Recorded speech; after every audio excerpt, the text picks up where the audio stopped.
I was in the Army 3 years, and during that time was exposed to some extent, but not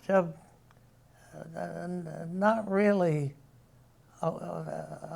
being aware of what the Holocaust meant.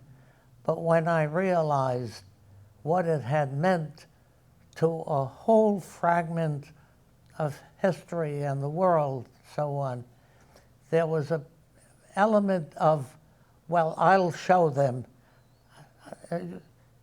They did that to us, I'll get back at them.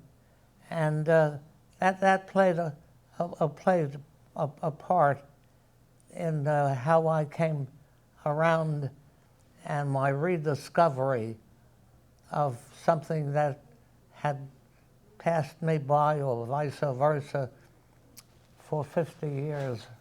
I think that's absolutely true, yes. I think that's very real, very real.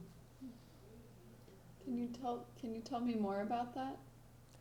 Well, this is something I suppose that our generation was able to bear witness to, if we did.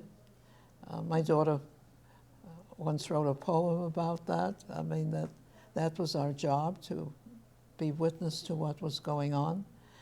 And my own work as a social worker was largely at the beginning of my career, was with refugees coming from Europe and knowing some of the terrible things they had endured, but never knowing all that was really going on.